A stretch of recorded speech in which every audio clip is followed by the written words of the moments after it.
All right, we'll call this meeting to order. Finance Committee, and we're here to talk about House Bill that's come over to us.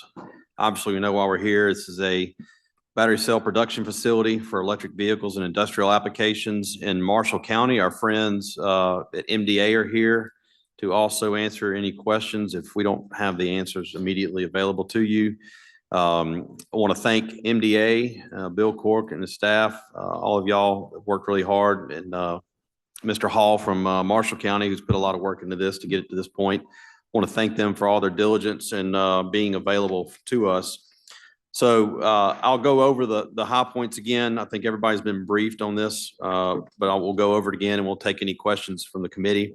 It is a plant to be constructed in Marshall County with $1.9 billion of total CapEx investment by the company, 2,000 jobs, average wage around $66,000 plus benefits. In your handout you have a map of the area that shows the land in question, and also part of the funding will go to expand this site. There's also markings on there where some of the infrastructure work is going to be done.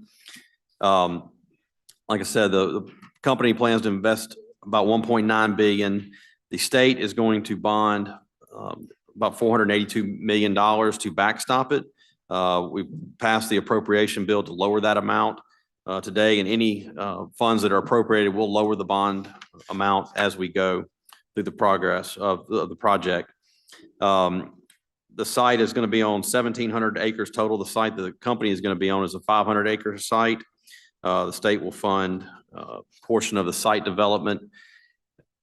There's about $123 million of local public infrastructure commitment, on-site roads, a water system, sewer system, gas system, fire, and money for interchange on the western side, and a $6 million advance for work on the eastern side.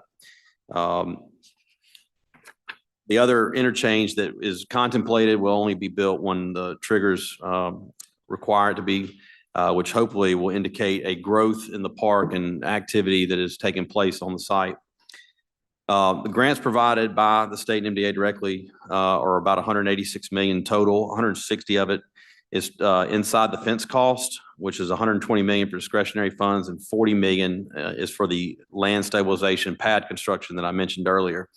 The discretionary funds are over in about 8 different tranches over a period of time, and they are delivered when benchmarks are met on construction and employee hiring. There's $24 million in for training. $16 million of it is customizable training with a 50-50 match from the company. They would have to spend $32 million to get this money. It is coordinated through Accelerate Mississippi, our friends from Accelerator here. They've done a wonderful job in assisting us with this. There's also $6 million for Accelerate to support workforce training at the community college and K-12 locations mutually agreed upon as the program evolves. There's also $2 million for Accelerate to create some internal workings to help support recruitment, screening, and administration of the program. There's also a $2 million line item for MDA for implementation, state agency expediting funds, and $250,000 for our state auditor. There are clawbacks on all this money. There is a clawback negotiated up to $238 million. It's a strict proportional test. The 3 entities are joint severally liable, each of them 33 1/3 for the total amount. The tax incentives, the company will not seek payroll withholding incentives. There is a 10-year corporate income tax exemption to start no later than 24 months after the date of completion. There is a franchise tax fee in lieu that is phasing out by 2028. But if there is any, it's not to exceed $25,000. And there's a sales and use tax exemption for construction and any capital expenditures made 12 months post-construction. So that's kind of a oversight of the project. Like I said, the bond that is going to be issued is a blanket bond that just backstops the project to give the company confidence that we can deliver on our side of the deal. So that is the explanation of the bill. Are there any questions from the committee? Senator Fillingham. Thank you, Mr. Chairman. Just a question about the type of clawback. I know in the overview, you talked about there being tests or triggers to effectuate the clawback, but specifically if MDA could provide some specifics on, theoretically, if this thing goes south and they don't meet their numbers, how do we actually get the money back? Are there liens placed against the equipment, the property, or is it just a contract where we sue them to get the money back? I think our friends from MDA or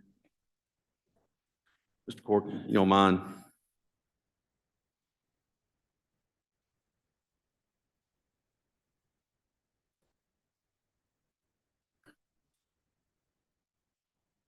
Just push that. There it is. Where it says push. There you go.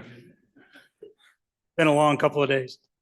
The clawbacks are proportional tests, so the company will pledge their financial guarantees. So these are financial guarantees that the corporations that are involved in a joint venture for this project will pledge 33 1/3% against the clawback fund, which is $238.5 million. So each one of those will have a 33 1/3% parent guarantee against those. So if they fail to perform, each one of those companies would have to provide the proportional amount due under the clawback provision. So it's not like a secured, like a mortgage on your house. This is against a pledge by their corporate interests and their corporate balance sheets. So as I understand it, there's no, these big projects, obviously, it's not like a house where you have a deed of trust you then turn around and foreclose on. But what are the mechanics, under this scenario where this thing goes belly up? And of course, we all hope and pray and don't expect that to happen. But I've been around long enough. We had a beef plant, we had Keyor, some of these other projects that all sounded great too on the front end, and then, bad things happen. So I'm just curious, what is the mechanical side of it? If this thing goes belly up, then what happens at MDA? What do y'all do to get the money back? Simplified version, Senator, is that we'd make a demand underneath the contract. If they fail to pay the demand, as I outlined, we'd litigate it. So it's litigation. It's not any sort of secured. And you looked at the financials, of course, we don't know the company's names, but you do, and you feel confident that that wouldn't be a problem getting the monies back from these corporate entities. As of yesterday, the three guarantors have a market capitalization. They're publicly traded companies, have a market cap of over $110 billion. Thank you. Any further questions? Senator Horn. Thank you, Mr. Chairman. Mr. Cork, can you talk a little bit about the training aspect of this project and what those training activities that Accelerate will engage in will look like? Yes, absolutely, Mr. Chairman. There are a couple of components to the training aspect of this. The first is a $16 million grant administered by MDA, facilitated through Accelerate Mississippi and the company, to do customizable training. So there's a wide range of these in the agreement of the types of things they can use that money for. What will happen is the company and Accelerate will come up with a customizable training plan. Once that plan is approved and executed, the company will spend the funds, submit the invoices through Accelerate, who will approve them, and MDA will pay 50 cents on the dollar. So it's a 50-50 matching program. That's up to $16 million in state contribution, which means there'd have to be $32 million worth of training to be achieved.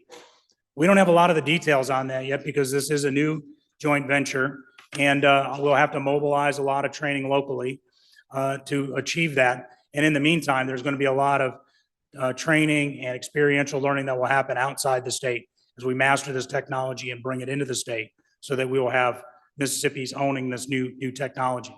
The second tier of training has to do with about $6 million that is earmarked for our community colleges, career technical institutions, education institutions, and K through 12.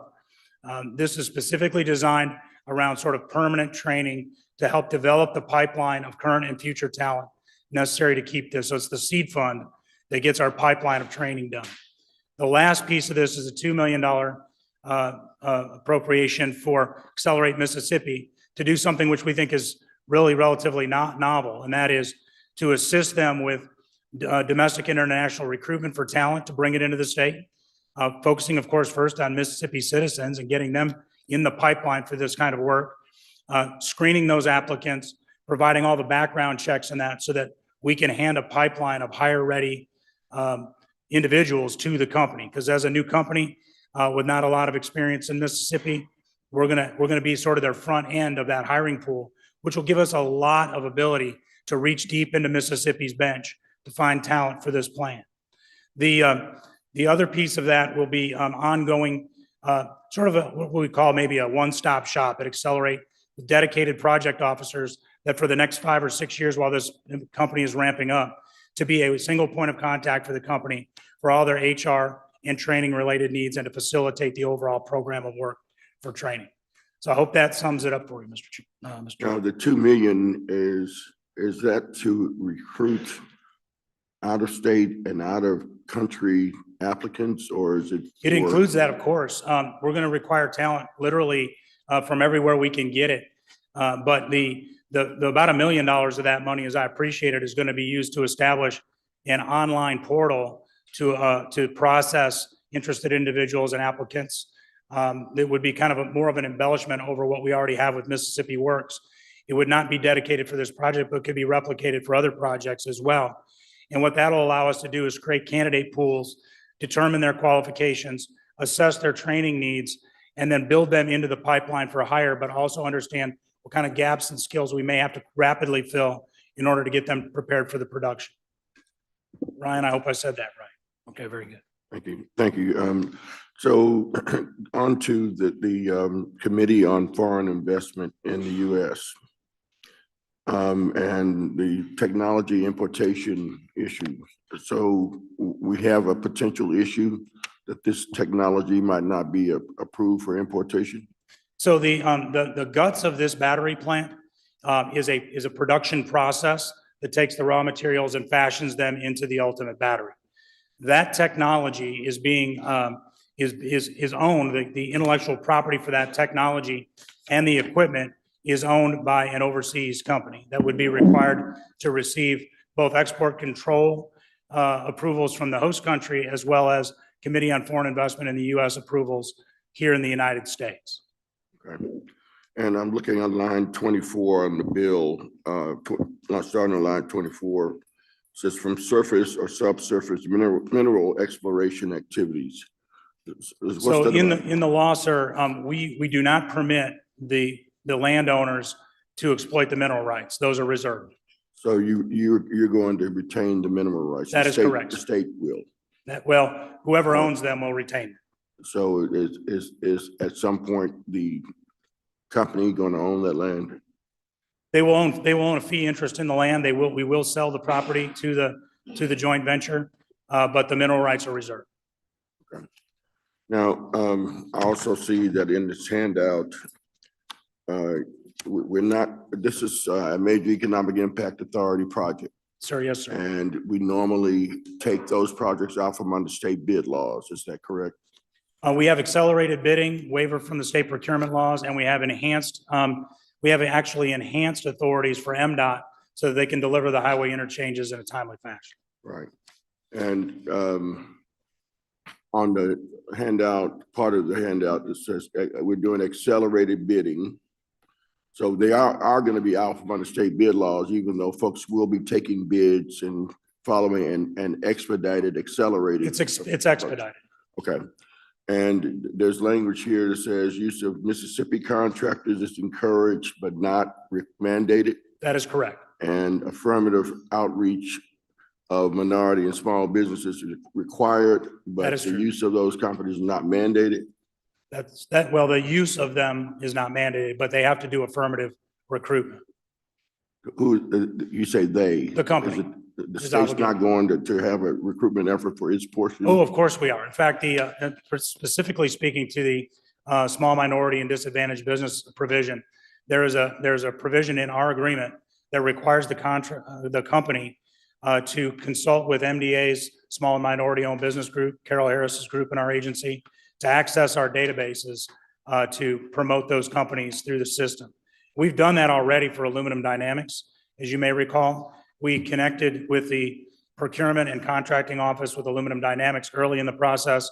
We're able to identify the NAICS codes, which are the type of contractor classifications that they needed, and we exported our database and contacts to the company. Then we also notified the companies that we'd done that, so that we could close the loop and put them directly in touch with the company. And as it turns out, there's a lot of Mississippi companies out there building that aluminum mill. Okay. We'll do the same with this project. Now, you know, one of the sore points for me over the years has been the fact that we give all this money, this hundreds of millions of dollars to companies to have them come to Mississippi, and then they turn around and they hire somebody in Georgia, somebody in China to come and do the work. And our folks could have backhoes and track hoes that could easily have done a lot of this work. Continental Tires got a company out of Atlanta, Georgia, to come over here and do clearing and grubbing. And we have all these guys with trucks and the equipment who could have done that work, and yet they went 400 miles away and got the work done. Are you representing to us that it's okay for us to give folks money and have them do this without having some requirements of using Mississippi workers and companies? Well, the fact of the matter is affirmative recruitment's about as far as we can go, because on construction companies in particular, other states will require those companies to sign affidavits asking whether or not those companies have preferred treatment in another state. And so if they get preferred treatment in Mississippi, they can oftentimes be excluded or their bids lower in preference, in out-of-state environments. I encountered this a lot when I was down in Hancock County. I got a lot of pressure to hire local companies, but the truth is these companies want the business, but they may exclude themselves from out-of-state business. So many companies don't want to do that. They'd love to get the work, but they don't want an exclusive dealing environment because it could hamper the broader goals of the business. So while Mississippi Development Authority is designed to help our economy grow and our local businesses grow, we have to be very careful about preferential treatment. So what we're doing here is making sure we are doing affirmative recruitment. We really do have a system in place to address getting folks in our databases, connecting them directly, and giving them a fair chance to go fight for those contracts with the company. But at the end of the day, those companies, while we may be investing hundreds of millions, those companies are investing billions, and they need to be able to get the best value they can. We think Mississippi companies compete when they have a fair opportunity to bid. And so we believe that's the right way to handle it in the market, and that's why MDA takes the approach we take. And the other, aside from the Nissan project, the only project, that is the only project that I know where the state has made any sort of valiant effort to include minority and small businesses in a project. And that's, we just had a different attitude when Nissan came, but all the projects that we've had since then, I'm not aware of hardly anybody who looks like me, who's qualified and has the equipment, has the personnel, who's been able to get any work on any of these projects. And so the only thing that they have to do is to say they looked and show that they looked, but they don't have to include anybody at any point. Well, Senator, I've made this pledge before. I made it on Aluminum Dynamics. I'll make it again. If you can give me the name and contact information of those companies that feel like they're being unfairly excluded, I will make it a personal obligation to reach out to the CEOs of the companies and introduce that company to them. And we had that exact same argument on Aluminum Dynamics, and I had exactly 2 representatives and senators bring me exactly 2 companies. So the invitation stands. If we're not doing our role and you've got constituents that have concerns, I will make a pledge to make sure they are directly connected to the project. Thank you. And what is the timeline for the project? The date of substantial completion for the investment is December 31, 2029. But I will tell you that is the contractual commitment. The real goal is to have it in the ground and operating starting in 2027. But as we do on all these contracts, we give them a little wiggle room in case things happen, the market shifts, supply chains, those kind of things. So we're not clawing back right away. And can you describe how these lithium batteries are going to be used? What kinds of vehicles? Is it mostly commercial vehicles? Is it for personal use? As I hope we'll find out later today, these companies are the world leaders in commercial trucking, engine and powertrain manufacturing. The goal is to, with these joint venture partners, is to begin to enter the zero emissions environment for trucking. We don't know exactly how these batteries will be deployed and in what kind of vehicles, but what we've been told is that this is the intent. We also know that these batteries, because of the size and capacity of these batteries, may have alternative industrial application uses, such as major backup batteries for equipment in a manufacturing facility. As you all know, we've got concerns on the intermediate term over grid reliability. And so we need batteries to help provide solutions to that.